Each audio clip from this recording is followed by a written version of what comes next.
Welcome to Inside the Pizza Oven, powered by Fredi the Pizza Man Foundation for Autism. Joining me today of WJR, Sean Baligian.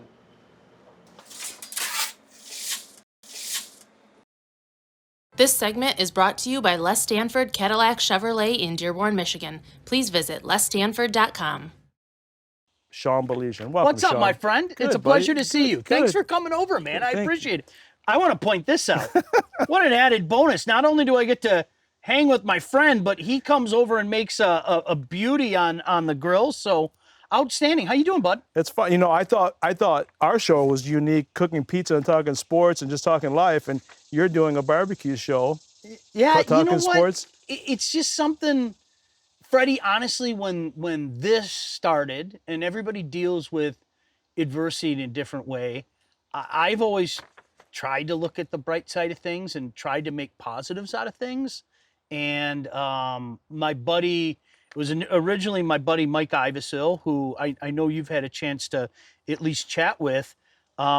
We've been having what we call feasts forever, right? So we just decided during this, let's do something that maybe gets people's mind off of the bull crap. You know, if even for 25 minutes, you know, gets people's mind off the bull crap. And, you know, our mutual friend, David Mitchell, who coaches at Stevenson, and he decided, you know, we asked him and he was like, oh, I'm in. So that's all it is. I'm not, you know, we're not trying to do anything with it. There's no, you know, ulterior motive or anything. You know what? We just want to have fun and hopefully take people's minds off of, you know, everything that's going on in society today, because it's a tough place. Yeah, and we're filming this at the end of June in 2020, or end of July 2020. And one of the last big gatherings that I went to, and we spoke off camera, that was the Northville hockey game versus South Lyon for the Autism Awareness Night. And that was one of the last big gatherings. And we didn't know pandemic then. How's the pandemic been for you the last 3 months? You know, it's been weird. You know, obviously I was doing a morning show, as you well know, and I got laid off from that. And, you know, you move on. It's the business. There's nothing you can do. You know, thankfully I've been getting a lot of hours at WJR and doing, you know, some things for state champs still. And, you know, when you did that thing in Northville with Gordy, you know, we had a camera there and we were taping some stuff. So that's good. It's been weird. You know, it's tough because I think, you know, for some of us, yeah, you've got a show or yeah, you've got this, but your income is supplemented by calling games. So there are some games that I was supposed to do that kind of went the way of the dodo bird, and that's okay. Yeah. You know, it's the most important thing is, you know, my family's healthy, and that's the way that you have to look at it. But I was actually, speaking of hockey, I was sitting at my kitchen table 10 minutes away from driving to the rink just a few miles down the road to do the high school finals. I was doing the high school finals on television, and I got a call 10 minutes before I was supposed to leave. Said it was canceled. Yeah, I remember that. Yeah, it was so strange in that regard. But you know, like everybody else, you know, you'd wear a mask, right? It's not. We're social distancing right now, by the way, so nobody yells at us. Yeah. Wear a mask. It's not, to me, it's not political. Let's at least give it an attempt and see if we can get everything going. Because I know, Freddie, especially with you and the business, there are so many businesses that have been hurt by this that have gone under from this. A lot of my friends in the business. I don't want to see that happen to anybody. Yeah. Like, period, end of story. As a human being, you don't want to see that happen to anybody. But I can't complain. You know, everybody's had to deal with this in one way, shape, or form. And you know, thankfully we've been okay, and you know, we've tried to turn a positive. You know. Yeah, good.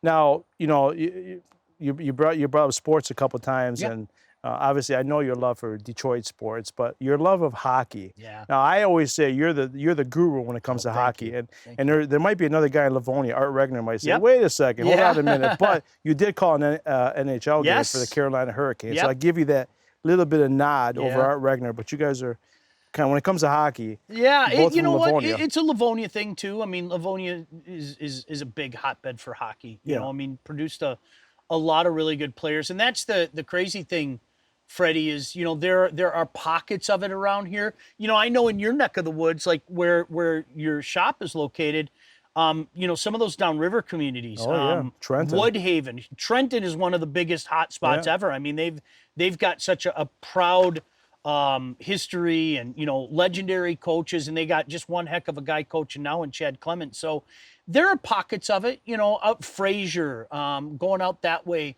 So yeah, that was always my thing as a kid. That was always like, everybody's got their thing, and football was and still is very close second, but hockey was always my thing. Yeah. And Larry Robinson is your My hero. What is your obsession with the Montreal Canadiens? Well, my other than the logo, I understand No, because they the have logo's- a great logo, a great jersey. the I logo- get that. My grandfather is from there, and so when I was a kid, Oh. he kind of pounded it in my head. My grandfather's one of my favorite humans that ever lived. I named my son after him. You know, my son Jack Okay. is named after my grandfather. So he pounded it in my head, and he had a place in Pointe-aux-Roches, just over the border in Ontario.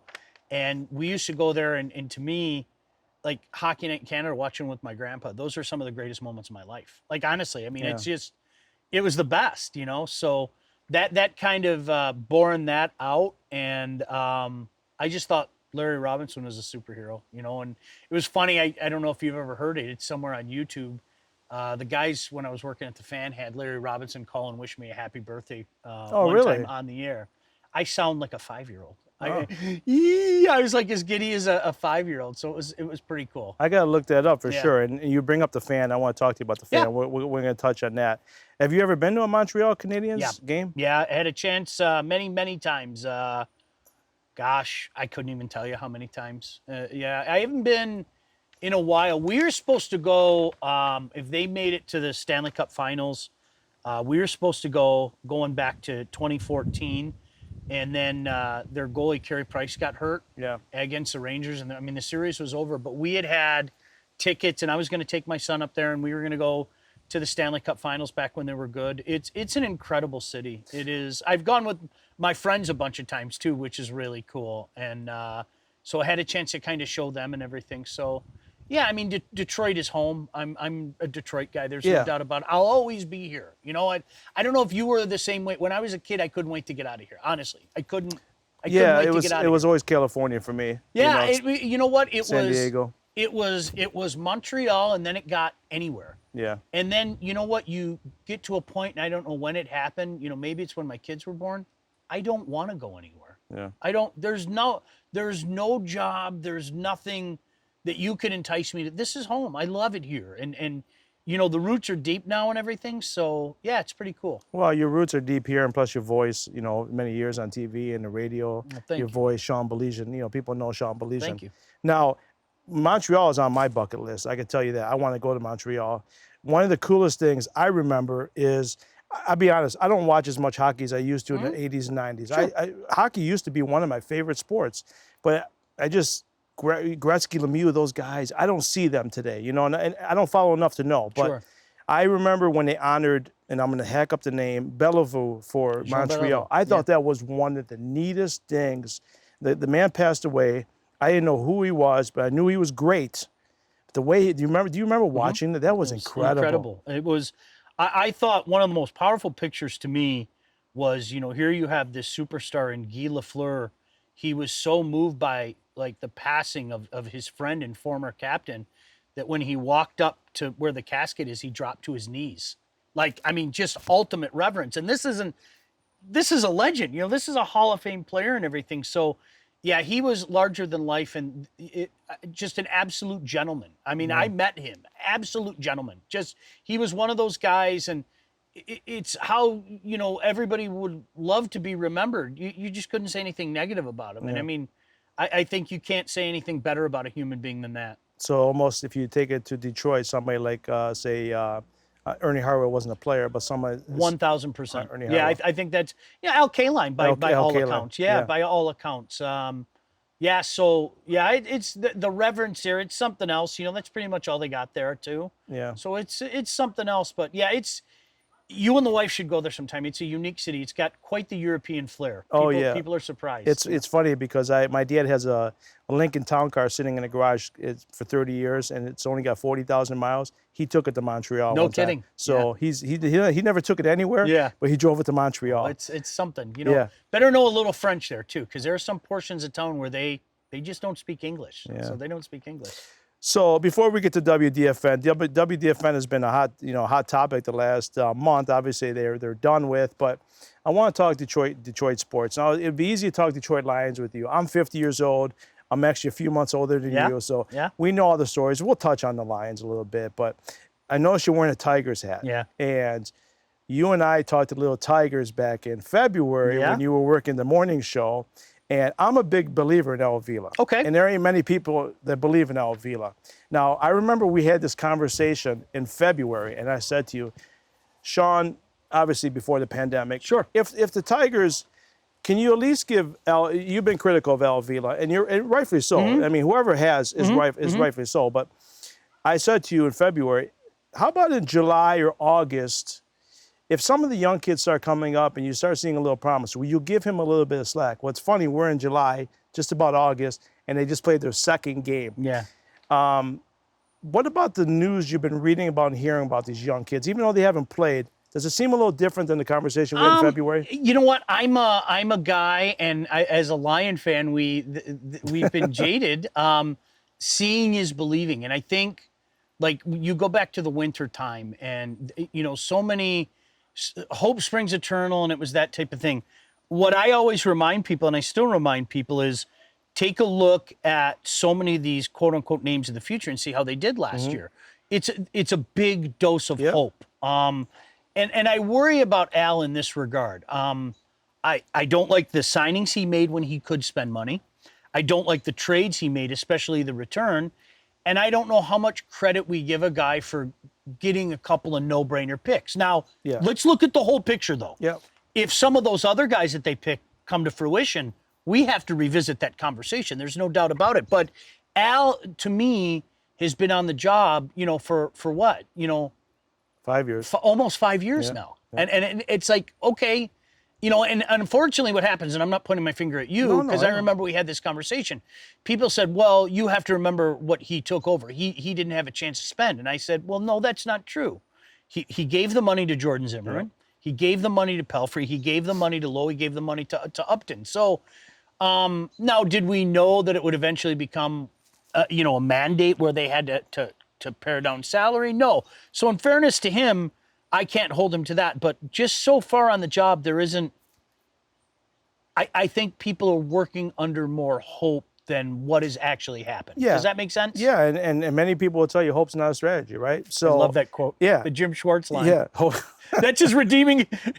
Other than I'm not afraid, and maybe the flag on Thanksgiving, my redeeming thought about Jim Schwartz is hope's not a strategy. You just brought up Jim Schwartz. I'm thinking, oh boy, we're gonna have another hour interview go here. Right down the road. In fairness to that February conversation, I called in because you were talking about Bob Quinn. Yes. And I, to me, it's like Bob Quinn's been here 5 years as well too, and Al Avila's been here 5 years, and we'll get to Bob Quinn later in the Lions, and Bob Quinn was just named the worst GM in I know, the NFL. I saw that. But I think Al Avila, the reason why I think he deserves more credit is because he's been here 5 years. Not that he just trying to rebuild the Detroit Tigers. He's got to rebuild AAA, AA, single A. Sure. And there's a lot more involved. And to me, I don't know if you think I'm wrong, but when 2016 came, the Tigers were old. They were slow. Excuse me. Agree with you 100%. There was a lot to rebuild there. And fairness, the trades that Dave Dabrowski made at the end, whether he walked out the door or he was fired out the door, he didn't get great returns as well. No. Jacoby Jones, Matthew Boyd and Daniel Norris for David Price. We haven't got much. No. I mean, Matthew Boyd's he's been good, but I think Al Avila was handed a lot worse situation than Bob Quinn was handed. I think, what's interesting, and you talk about 2016, I don't know if you remember this, and our mutual friend who I was working with at the time at 105.1, we went back and forth constantly that year about the Tigers. And they were done. Yeah. Like, nobody wanted to see it. Nobody wanted to see it. I thought they had a manager that was in over his head. Oh. Don't get me started on that. But if you remember, they kind of got hot later that year and nearly made the playoffs.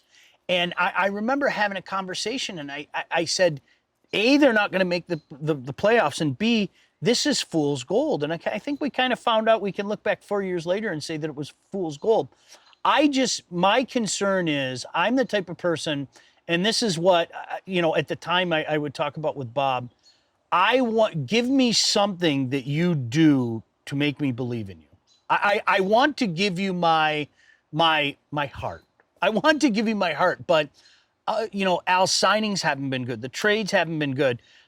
He did have to replenish the system, but in my mind, Fredi, I think there's a difference between getting bodies in there and getting real players in there. And that's why I can't bag on him for that right now, because I don't think it's fair to assign a pass or fail grade right now for a system that he had to rebuild. Yeah, I don't think that's fair. I can't look at this guy and go, he's a bust and he's a bust. This is more of a wait and see. But I think therein comes the frustration, because some people are saying, well, you've been on the job for 5 years. Yeah. Like, what? So now we're going to have to wait another 2 or 3 years to come see if this group of kids come to fruition, you know? And when I spoke to you in February, my thinking was July, August, maybe a Casey Mize comes in and turns his town into Mike Friedrich in 1976. Oh, it'd be great. You know? Oh, I remember it. We're old enough to remember it, yeah. This town could really use it. Oh, do we need it now? And it's funny you bring up Brad Ausmus. Many people don't remember, and I don't know why I feel like I'm the only one that remembers this, but Dave Dabrowski only interviewed 2 guys, Brad Ausmus, and he interviewed the guy from the Philadelphia Phillies that took him to the World Series. He was with the Cleveland Indians, Charlie. I can't the old guy. Yeah. He won the World Series. Yeah. He interviewed him, and he hired Brad Ausmus. And do you remember on Mother's Day, I want to say 2015, maybe it was 2016, but I want to say it was 15, Mother's Day. They were in Baltimore, and J.D. Martinez gets a ball versus a called third strike, and it was a strike. Yeah. And they were talking about he was going to be fired the next day. I remember that. If they would have came home with that Totally. loss. Yeah, totally. Things might have been different if he would have got fired then. Yeah. Who knows, you know?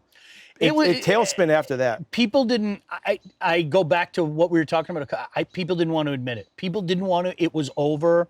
It was a fun run. I don't care what anybody says. The run didn't come with a World Series. And I joke all that, Fredi, we had our payoff. You and I had 1984. I'll never forget it. I mean, it was just a magical time. Well, you have, my son, for example, 20 years old, baseball-loving kid. That's his thing. We had season tickets for so many years. He's never had his payoff. I want the payoff for him. I know. I want the payoff for, the generation after us that didn't see it.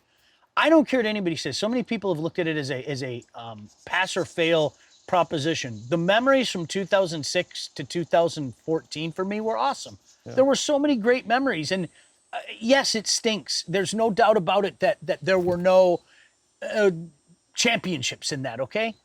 How do you deny so many of those moments? It was great to see baseball back and having a young son and going to all those games. It was so much fun. But I think people, to your point, people wanted to believe that the ride wasn't over, and the ride had really ended 2 years previously. Yeah. Charlie Manuel was the name. Yeah, Manuel. Thank you. And two, we talk about 84. I hate to say it, but every time we turn on the TV and watch a Detroit Tigers game, it's all Jack Morris is sitting there, Gibby's sitting there, Dan Petrie's sitting there. It's like, God, 84. I mean, you're telling me we haven't won a World Series since 1984? And listen, I know if the Lions win the Super Bowl in this town, what will happen? Oh. But I really think the Detroit Tigers, and it really could own this town. Oh, Tigers and Lions. Listen, Lions would be the first time winning a Super Bowl. I get it, but the Tigers and Lions to me are. Oh, I don't think there's any debate. Fredi, it's funny you mentioned 84 because when I was a kid, and I told this to a couple guys from the 68 team, I hated hearing about 1968. Yeah. I hated it. Yeah. All I heard was I knew more about that team. I wasn't alive, and I knew more about that team than I should. So when 84 happened, that was my 68. That was my way of saying, okay, now I can throw 84 in your face. These kids today, they're the same. They're tired of hearing about 84. Yeah. And that's no diss to Jack or Peaches or Gibby or any of those guys. They want and they need their 1984. So it's funny that you say that because that's a conversation. My son will roll his eyes whenever they start waxing poetically about, here we go again, So and that's the way I felt about 68. Yeah. So we talked about WDFN. Yeah. I'll admit it. I never listened to WDFN. I didn't get into sports radio probably until 2004, maybe 2006, right around that time. So I never had the pleasure of listening to WDFN, but obviously you were there for right when it started, right? No, I started when it started. I was still in school, and I remember College, you mean? Yeah, I remember driving to school and just thinking, my gosh, this is the greatest thing on earth. And honestly, there were times where I would stay in my car because there was a good subject, and I ended up walking in late and everything. So I didn't start. Greg Henson was the program director at the time. I was at opening day 1999 for the Tigers. Oh. And I was doing 2 jobs. I was doing my job in Toledo. They were terrible in 99. Yeah, I was doing my job in Toledo, and I was doing weekends at JR. And Greg just walked up to me. I'd never met Greg in my life. And Greg walked up to me. He was like, "Hey, are you the kid that's on JR on the weekends?" And I said, "Yeah." And he goes, "Do you want to come work at the Fan?" And, we'll talk about it. And Greg was as blunt as a pickaxe. And just a couple of months later, I started there. And I'll always be forever grateful to Greg for that. That's something that, and I've told Greg that. And Greg, if you see this, I'll say it to you again. I'll always be forever grateful to Greg for that, because it was my opportunity to have a full-time gig in Detroit. I mean, it was fun working at JR at the time. I was part-time, and, had my own show in Toledo, and I was doing Toledo football and basketball at the time. But, to come here full-time was awesome. And, to work at the Fan, and I felt like such a fanboy when I got there, because, I'd listened to Stoney and Wojo for years, and Parker and the Man were there at the time, and Terry Foster. And you grew up here. Detroit. Yeah.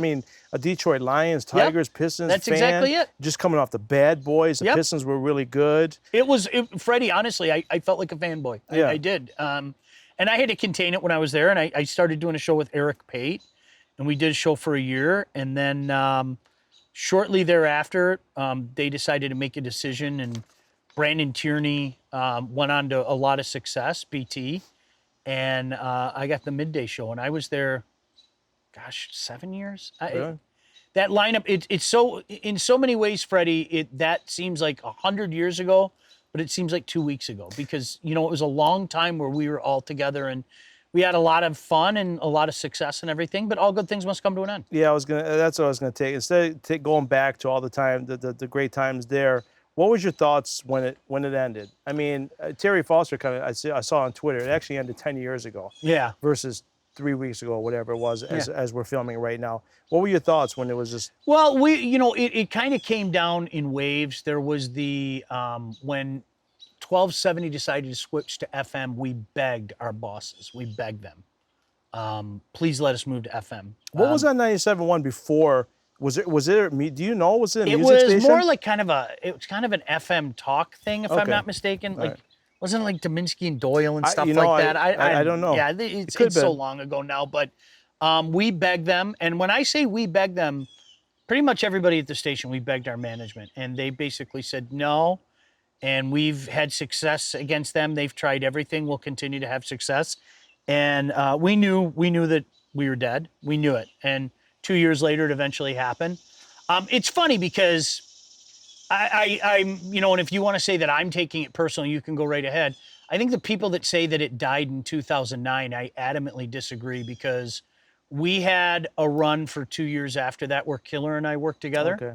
And we had some success. We were never going to have the success that we had in the mid-aughts and everything, but we had more success than we did at the end of the first incarnation, and I would defy anybody to disagree with that. But you knew you were never going to win, and that was the difference. Yeah, and to be fair, I was paraphrasing Terry No, Foster. that's not for you. I know. I might have. Oh, I've heard a few people. 10 years, maybe he said 6 years or something like that. I've heard a few people say, well, it really died in 2009. I disagree with that, and I think the ratings would show that. Yeah. But like I said, the difference is we were never going to win. Yeah. We knew when they brought me back, and they brought Shep back, and they brought Killer on, and they brought Ermani on. We knew we were never going to win. So in that regard, yeah, you could say that it had been dead, but we weren't getting the 1.1 ratings and everything. I promised myself a long time ago I'd never talk about ratings publicly, and I never will. But we weren't we weren't in the crap house. You know what I mean? Yeah. We weren't. It was fun, but it got to the point. It was time to go. It was just mentally for me. It was time to go.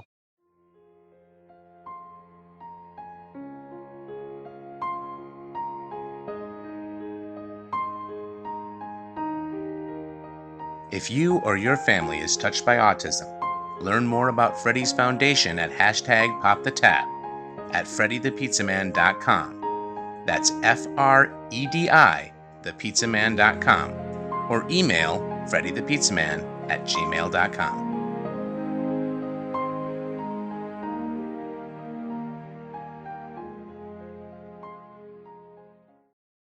Now, I've heard, I don't know if this is true or a myth, or you guys used to film next to the Martin show? The Martin, the show Martin that was on TV, Martin Lawrence? That was the original studio down there on Woodbridge in Detroit.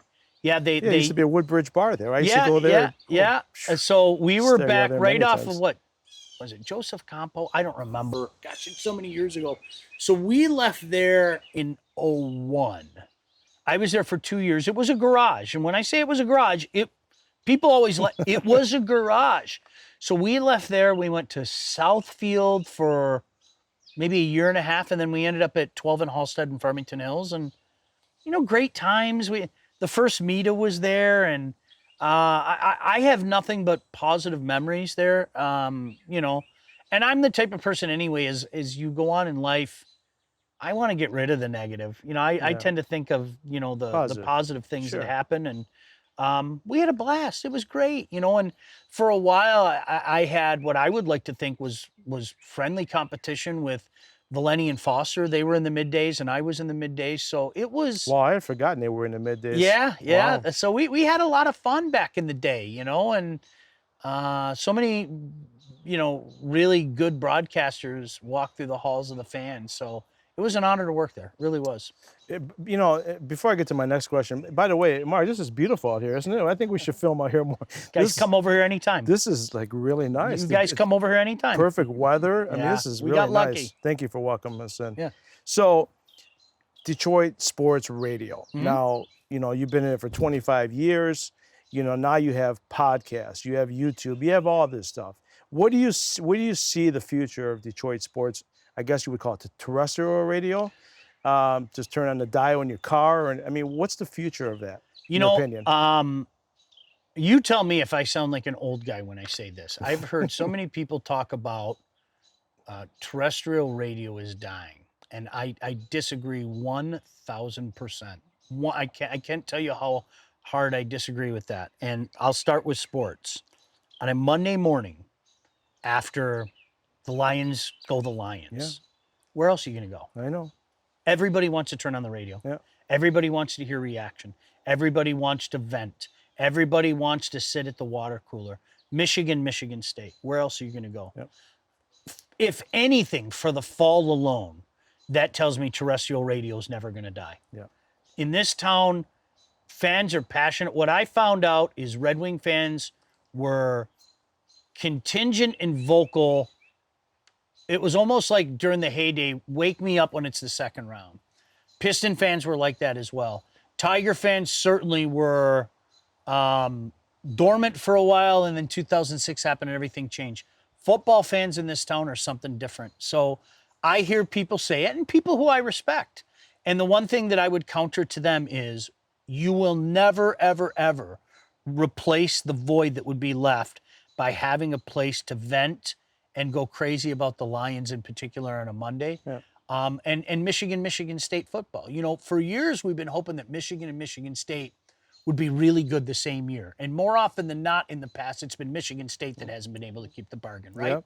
For a while it was Michigan. It was Michigan State. And in 2015, it was so cool because you had both of those firing on pretty good cylinders. And then we saw it a little bit again in 2017, but I thought 2015 was kind of the higher level. You can't replicate that. That's going to make for great radio. So to all the naysayers out there, I disagree with you. And the same thing in general, if I may, for local radio. Where are you going to go to hear about if there's a giant news story here, where are you going to go? Are you going to turn on some channel on satellite? Are you going to, you're going to wait for an emergency, blog to come down or podcast? You're going to turn on one of the 2 news stations in town. That's just the way it is. So You're reading my mind. well, you know what, Fredi? I think that the reports of the demise of terrestrial radio are greatly exaggerated. I really do. When you bring up 2017, I have to take a look. I'm picturing Nussmeier Yeah. fist pumping when they scored their 1 touchdown. Sorry, I had to throw that in. No. And I'm a Michigan fan. Yeah. It's funny you say that because I'm a fan. I'm not in the media. So you're in the media, so you see things differently than I do, but you're a fan as well, too. I don't believe it's dead as well.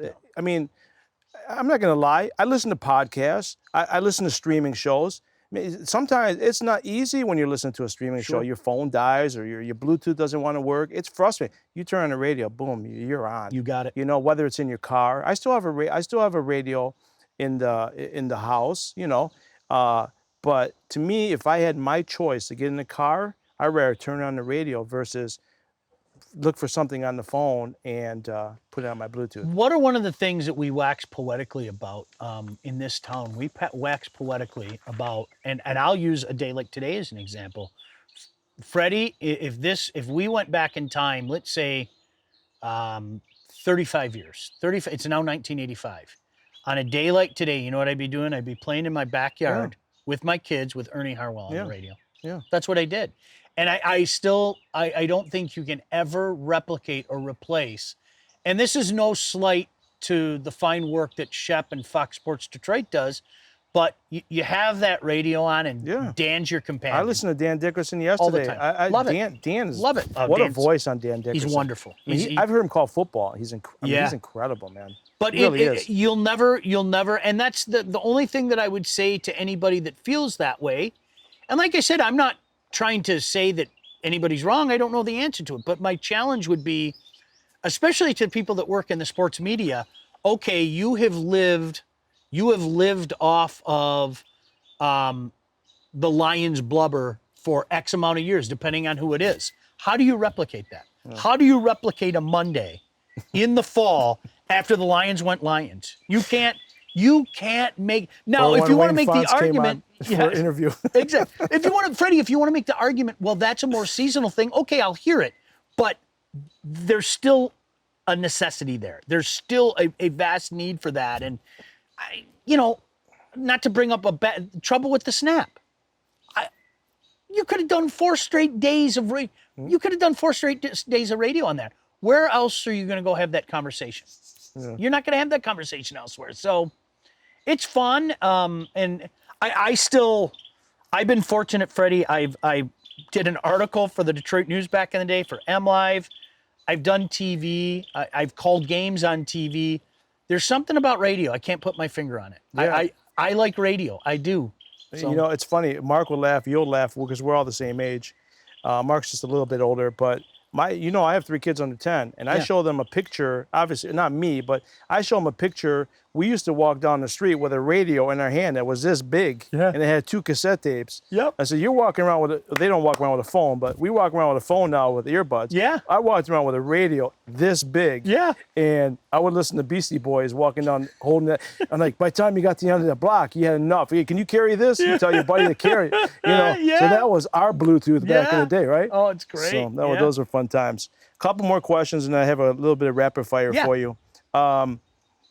We got to jump to Michigan State. Mm-hmm. I mean, the beauty of the Michigan State rivalry competition. You're obviously a Michigan State fan. I grew up rooting for them. Did you go to Michigan State? No. Okay. Nope. Are you a Walmart Michigan State fan? I guess you could say I am. No, you know what? When I was Sam's Club. When I was a kid, again being a hockey fan, I fell in love and got to know Ron Mason and the hockey program. That's where it started for me. It was more a Ron Mason thing, and then it was funny because I've gone up there and I've done some games on, Spartan hockey games up there, called some games up there. And, I got to know Ron over the years and everything. God rest his soul. He passed away a couple of years back. Yeah. But, it's fascinating to... It wasn't easy being a Michigan State fan growing up. What do you make of the rivalry? Now, I grew up watching Michigan fan, but I'm not like I hate Michigan State. I love Notre Dame. So I mean, I love college football. So for me as a fan, there's a rivalry there. For a guy like me, there really isn't. But what do you make of the rivalry? You know, it's so strange because in my lifetime, I think what started happening in, 2008 and that whole era of Mark D'Antonio, I always use the term, it's almost like at the end of the Revolutionary War when the British were marching away, the song they were playing was World Turned Upside Down. Because, they surrendered at Yorktown and the way that the world knew life was totally different now. And that's kind of the way that I look at that era. It was a world turned upside down for everybody. And that isn't a shot just at Michigan fans. That's Michigan State fans. They didn't know what to do with success. They didn't. And I say this all the time. I think up until they eventually dominated the Big Ten in 2013, the average Michigan State fan was waiting for the other shoe to fall. I mean, just absolutely waiting. Okay, any second now we're going to go back to 3-8. Any second, and it eventually got there a few years later, but at least in that time you were able to get that payoff with 2 championships. So I think Michigan State fans didn't know how to deal with it, and Michigan fans had never dealt with that in their entire lifetime. Yeah. They just hadn't. Now, so it was a weird time. It was a weird time. Let me ask you about Michigan State. You bring up that time. Can you say Mark D'Antonio's biggest move was picking Connor Cook over? It was who was the kid? McDowell, maybe. There was Damian Terry. He was going to be one of the next great ones. And he chose to go with Connor Cook. Oh, it was monstrous. Absolutely. Is that one of his biggest? Absolutely. Change the program around. I hate to play the what if game because it's amazing how people can wax poetically over something that we don't know. All right, but yeah, I mean, you wonder aloud if Connor Cook had been able to play that whole game against Notre Dame in 2013, what might have been. I won't go there, but I understand the questioning. It was amazing. Fredi, they were so bad offensively that year. I remember I went to the game, the South Florida game, where it was it was terrible. I mean, it was absolutely awful. And then they went, I always tell people this, and this isn't like a shot against Michigan or anybody else. Find me another Big Ten champion that won every game by double digits. Yeah. Good luck with that. I mean, that team was dominant. They went 9-0. They beat everybody, including Ohio State, by double digits. And it was a phenomenal year. And like I said, I know Spartan fans even that year that were waiting for the other shoe to drop. Why? Because it's like that Lion thing. It's like we're Lion fans, so we're predispositioned to something's going to happen. Yeah. Something's going to happen. And it didn't happen that year. And, obviously it was a great run. And then 16 happened and they kind of grabbed it back with 17. You thought, all right, maybe 17 was the blip on the radar, but, it wasn't sustainable. There's no doubt about it. And that's not a knock against Coach D'Antonio because I think you have to look back at what he took over and what he accomplished and just go, wow. Do you think he just got burnt out and his loyalty to his staff was just kind of combination of things? Yeah. Yeah. Yeah. You hate to see a guy like that go out that way. Me too. And I'm not saying he went out in a bad way. He chose to leave, you know, but he had such a great ride there, man. I remember when they hired him, if I remember right, Tom Izzo actually said, I'm taking the head coaching job for football because they didn't want nobody looking at Mark D'Antonio. Yeah. They wanted, and I remember Izzo was like, yeah, I'm going to be the next head coach of Michigan football. Like, what? They were trying to keep their eyes off. They knew what they were getting in Mark D'Antonio. And it's funny because I can vividly tell you, it just didn't even make a blip on my radar. Yeah. It was more like, meh. I was one of those guys, though, John L. had to go. And this is one of those, I always talk about revisionist history, right? Like, Fredi, you've probably heard me say this before. Like Brady Hoke. You can't find a Brady Hoke fan today. You can't, I mean, honestly, you cannot find a Brady Hoke fan.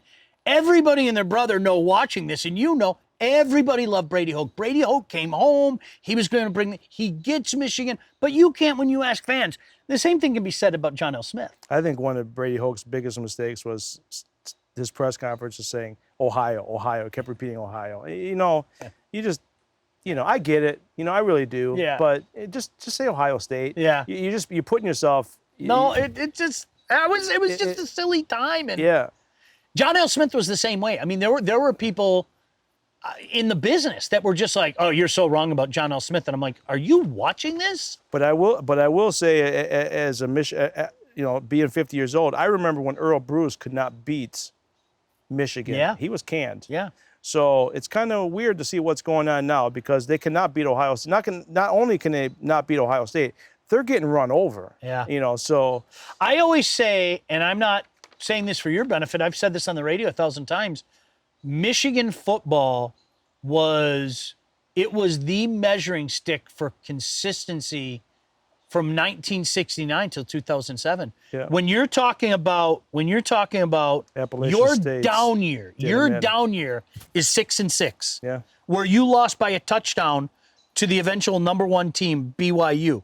That's the model of consistency, Freddie. They were in it every year. And that's what made me hate them as a kid. And looking back, it wasn't that I hated them. I hated the success they had because I wanted half of that success for the team that I was rooting for, Yeah, me, as growing up a Michigan fan, was more rooting for players. Like, I was a big Tyrone Wheatley fan. Sure. I love Tyrone. Oh, he's phenomenal. He used to be in my dad's backyard, the pizzeria. He literally was in the backyard. So I watched him play at Robichaud. I think to this day, was the best athlete that's ever gone to Michigan, in my opinion. I know Charles Woodson won the Heisman and everything, but so Larry Robinson, obviously we know is your favorite, but Detroit athlete. If I peg you down and pick one Detroit athlete, who's your favorite? One? Billy Sims. Oh, yeah. Loved Billy. Yeah. Absolutely loved Billy. I still say to this day, I've said this to Mike O'Hara. You and I have probably had this. Billy doesn't get the respect that he deserves. Mike O'Hara likes Bubba Baker. He was one of his favorites. Bubba was unbelievable. Yeah. That people forget Bubba and Doug and gosh, they were good up front. Now Billy, I love Billy. I love and getting a chance to chat with Billy a few times. He's just a good dude. Yeah. It's so hard to pick one, but you put me on the spot. I'm going Billy. My first memories of the Lions is 78, 79, Jeff Comlow. They went 2-14, and obviously they got Billy Sims. And we know if Billy Sims has that injury today, he's back in a couple weeks. Isn't it sad? Yeah. Isn't it sad? So sometimes you think, Terrell Davis went to the Hall of Fame. And I get it. He's won 2 Super Bowls. He rushed for 2,000 yards, but he only played 5-6 seasons. Mm-hmm. I get he went to the Hall of Fame. But if you sit down in the room and you say, does Billy Sims consider anything in the Hall of Fame? You could have a discussion. I couldn't agree with you more. Yeah, you could have a discussion. I would show people a highlight tape too, because again, I think sometimes out of sight, out of mind. Yeah. Billy was phenomenal. And he was phenomenal on a team that didn't have anything else. Yeah. They didn't, and that's the one thing I would say in contrast to Barry. Barry had some pretty good pieces around him. He did. Yeah. And that's not Barry's. The 94 team was one of the better, to me, in my opinion, one of the better teams in NFL history, talent-wise on paper. I bought in 95. That was the year that I bought in that year. I'm not going to lie to you. But Billy didn't have much around him. And for Billy to do what Billy did was remarkable. And if Billy never gets hurt, we probably never see Barry Sanders. Yeah, isn't that amazing? Yeah, I know. So you talk a lot of sports, and I think many people know you as sports. If you're not watching sports, tell me a channel that you're watching. Love the History Channel. Yeah. They got away from what they were the last few years, but this year they've come back with some of those. Like I watched the Grant thing. They had a multi-part series on President Ulysses S. Grant. It was phenomenal. Yeah. I loved it. I love that stuff. What number president was he? Oh, take me back to, I gotta go back 40 years. 17? Yeah. 17? Remember how we used to know them all? Isn't that funny? Yeah, we learned. I know. Yeah, I wonder if they still do that in school today. I don't even know. I think he was 17. Of course, in fairness, when we went to school, there was only maybe 15 presidents. Yeah, right. We're old enough. There was only a few presidents. Yeah. So I watch that a lot. We watch a lot of stuff on, like everybody else, Netflix. We get into the documentaries and things like that. And I don't watch a lot of sitcoms, right? Yeah. I'm busy. I'm sure you can relate to that. So my family, they laugh showing me something a few years later. We got through, during the coronavirus, we got through Parks and Rec. I wasn't familiar with it. It's hysterical to me. I never saw it. Yeah, right? I was just saying. And then the one that we just finished Friday was 30 Rock. And people look at me and go, you never watch those shows? I'm always busy. I never get into sitcoms as well either. So we basically binge watched like those shows, and they were hysterical. And it was funny because my family was like, "How do you not know about this?" This was like this particular episode was like so big culturally, 6-7 years ago, and we're in our bubble. You're in your work bubble, and I know what a big sports fan you are. So it's almost like we're in our own bubble and everything. But yeah, it's been fun to kind of branch out with the family. It's been nice to be together. Yeah, it's funny. The pandemic for me, I said to my wife a couple weeks ago, it's been different to kind of let go a little bit of the work steam and seeing my kids grow up. It really has, because we've spent a lot of quality time together, and it's just been us five, and that's it. Yep. And I love it. I love it that way.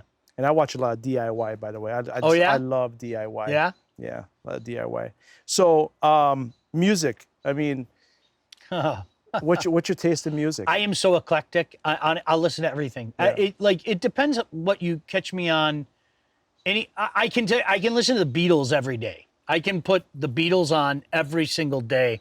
I listen to everything. Like sometimes I'll roll with like I'm going to Chicago next week, right? Next weekend. And I have to drive by myself. My family's going the day before, and I have to drive by myself because we have to take my truck. A lot of times what I'll do is I'll like put on Beethoven's Ninth and I'm going to roll as long as that goes and everything. So I'm very eclectic like that. But if I had to pick one, I love the Beatles. We're going to the west side of the state next week as well too, and I already know I'm going to have to listen to my Frank Sinatra in the Bluetooth while they're listening to Kids Bop. Yep. The Kids Bop until they fall asleep. Yeah, right? So you got a beer and you got whiskey sitting in front of you. Which one are you grabbing first? Whiskey. Whiskey? Yeah. Any brand name? I love a good rye. Canadian Club is something that's always been very smooth for me. And I'm not just saying that because I did things for them. Sometimes the world comes together where that's actually your brand and you advertise. But I'm not going to turn either one of them down, but one or the other whiskey. So last two for me. This one is a July. Since we're in July, this is a July radio topic. There's dead space in July. Best trade in Detroit sports history: getting Shanny or getting Willie Hernandez.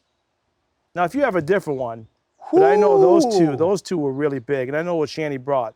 But, wow, I'm gonna say Willie. Yeah, I'm gonna say Willie because I think.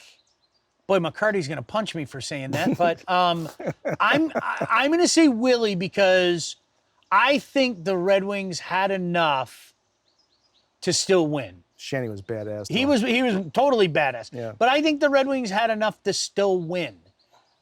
You're not winning without Willie being as great as Willie was in '84. You just aren't. I mean, as good as that team was, he just, what was it, 30 out of 31 off the top of my head? Yeah. Or 31 out of 32.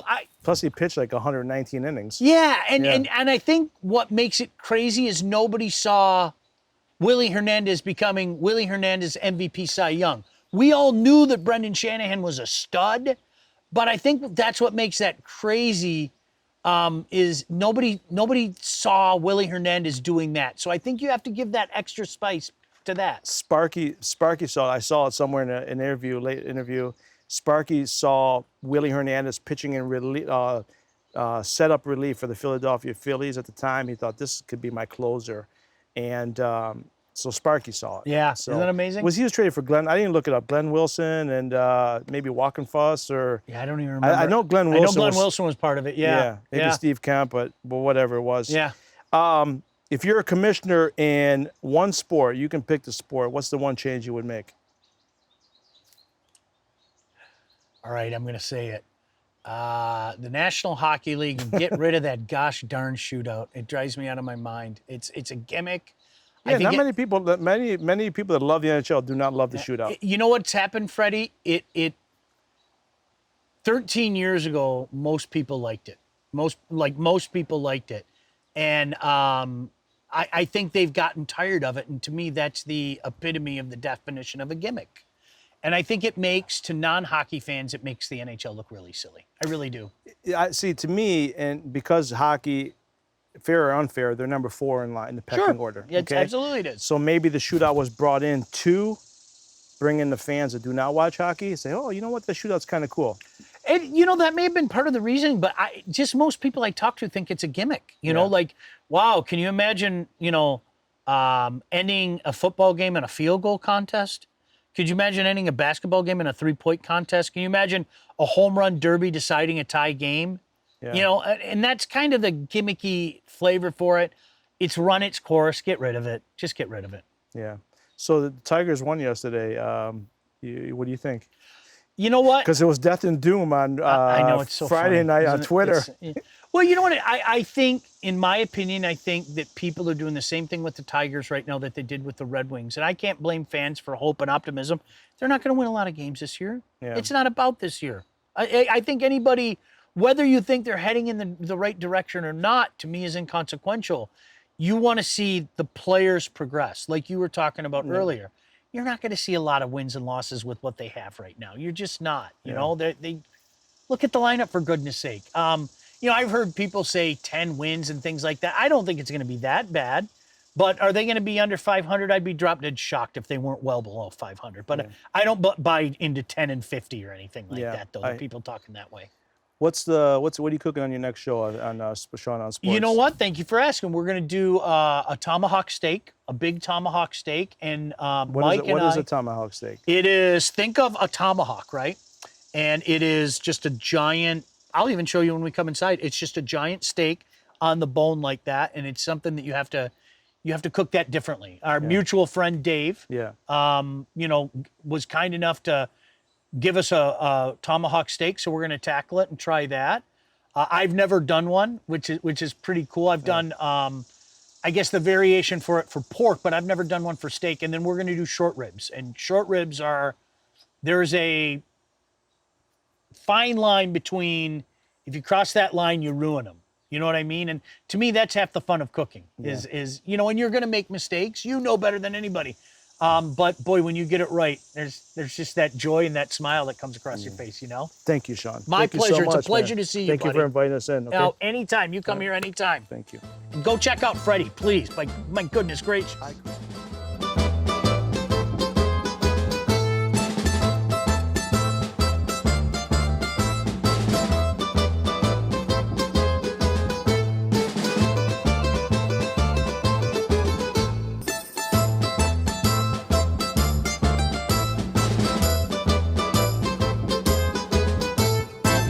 Les Stanford Chevrolet Cadillac is a family-owned and operated full-line Chevrolet Cadillac dealership located in downtown Dearborn, Michigan. For the past 50 years, Les Stanford has been dedicated to excellent customer service in sales, service, and auto body repair. We have all the resources available to make a fantastic car buying and servicing experience. This includes a massive selection of Chevrolet, Cadillac, and certified pre-owned inventory to choose from, free loaner vehicles for service and collision center customers, and a finance source for every type of credit situation. Come experience the Les Stanford Chevrolet Cadillac difference today by visiting our showrooms in Dearborn, Michigan, or shop online at lesstanford.com.